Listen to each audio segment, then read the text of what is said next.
Casio G-Shock. Pertama kali G-Shock meluncur di bulan April 1983, dikenal pasti karena ketahanan terhadap guncangan, benturan, getaran. Nah, pertama kali nih dia diciptain waktu itu model yang keluar adalah DW5000 atau DW5000. Nah, kayak gini bro bentuknya. Saat ini G-Shock juga ngeluarin modelnya ini di model-model yang baru. Waktu itu dia dirancang sama Bapak Kikuo Ibe. Nah, Bapak Kikuo Ibe inilah yang rancang G-Shock. G-Shock ini menurut gue jam yang cocok untuk semua kalangan sih, khususnya buat gue. Ini jam harian gue. Tipe yang akan gue bahas kali ini adalah GD400. Ini G-Shock model yang paling gue suka banget. Modelnya keren, ya pastilah laki banget ya. Karena jam ini juga harganya nggak terlalu mahal waktu itu gue beli.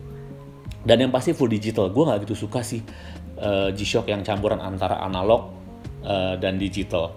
Jadi mendingan gue full digital. Ya ini sih menurut gue aja bro. Nah sekarang gue akan bahas perlahan-lahan nih bro ya. Kita lanjut ya bro. Oke bro, lanjut ya, kita bahas nih. G-Shock itu jam yang gede banget menurut gue. Dan bulky. Gue suka jam yang bulky karena pas di tangan gue, dan most likely semua jam yang gue punya itu paling kecil 40 mili. Ada beberapa jam gue di bawah itu, tapi itu jam-jam kuno bro. Bisa kita bahas di video-video gue berikutnya. Nah G-Shock ini diameter case-nya itu 50 mili, gede banget. Tebelnya 15,5, laktip to laktipnya 55 mili. Laktip to laktipnya emang gede, tapi lo harus perhatiin, dia punya semacam penahan strap itu yang dia fungsiin sebagai absorber atau penyerap guncangan. Nah, si penahan ini berfungsi sebagai absorber juga membuat strap atau memaksa si strap jadi melengkung. Nah, karena si strapnya ini melengkung kayak gini, nah itu membentuk lengan gue. Nah, karena dia membentuk lengan gue, ini menurut gue G-Shock yang paling pas. Karena gini, kadang kalau lo beli G-Shock, lo perhatiin deh strapnya. Jadi antara karena lak to laknya itu lebar, jadi dia punya semacam rongga di antara jamnya. Nah ini yang ngebuat si G-Shock nggak melulu atau nggak selalu pas di tangan lo.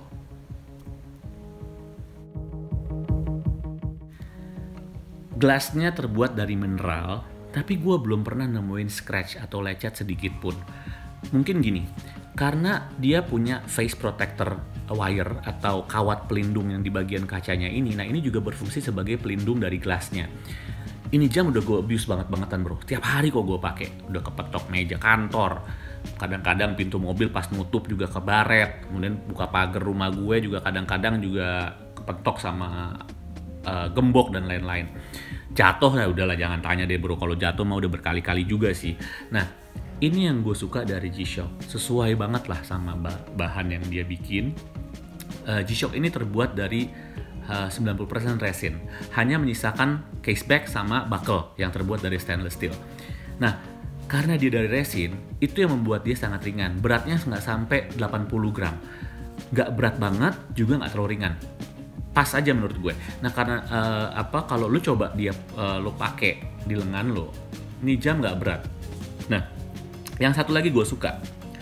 Ini penting juga. Jadi semua G-Shock yang gue perhatiin, bukan seri ini ya, seri-seri lainnya, itu kan kebanyakan ada analog campur digital. Nah kalau dia, strapnya ini punya pattern. Nah ini bro, ini yang gue suka. Patternnya random, nggak pattern tertentu, dan sangat-sangat lentur. Nah gue sih pernah khawatir, ini patah nggak ya? Maksud gue kadang-kadang kan getas atau apa ya.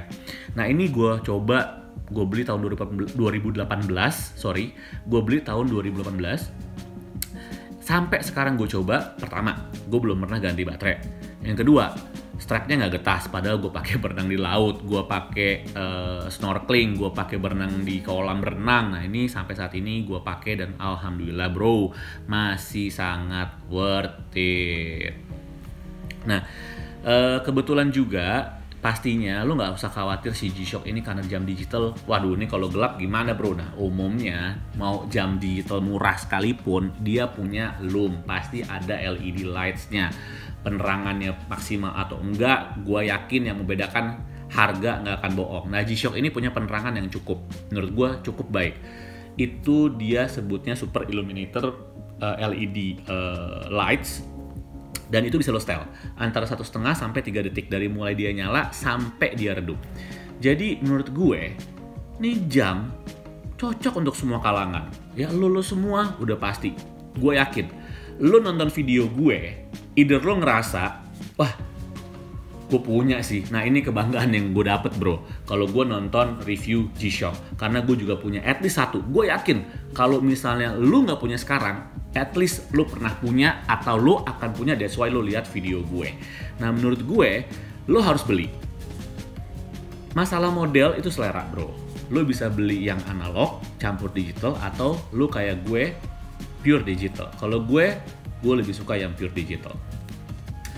Sekarang gue coba tunjukin gimana G-Shock ini tampilannya pada saat gue pakai di lengan gue. Gue ada tampilan pada saat gue lagi di studio kayak gini. Nah, asik kan bro? Kemudian gue juga akan nampilin ketika gue pakai di outdoor atau di luar dengan cahaya yang bener-bener natural. Lo bisa lihat kalau jam digital di studio pasti lo nggak akan bisa lihat atau terlalu samar lah ya dari sisi gelas karena jam ini digital. Nah ini sekarang tuh lo lihat bro, jelas banget kan, numberingnya jelas, semuanya oke lah menurut gua.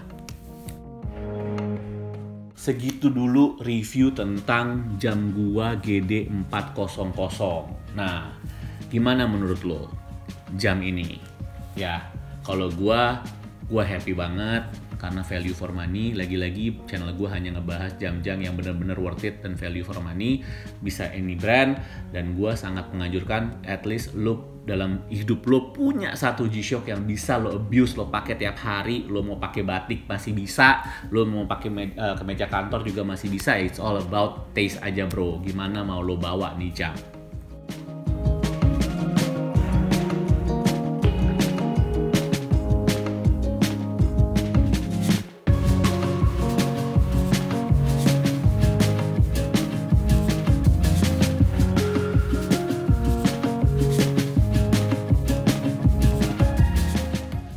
Yap, seperti biasa, akhir video gua nggak lupa dan nggak bosan ngingetin lo, please subscribe, like, comment, lo share, lo nyalain tuh belnya, dan lo tunggu konten-konten berikutnya. Gua akan upload untuk lo semua. Untuk sementara ini, gue cabut dulu bro.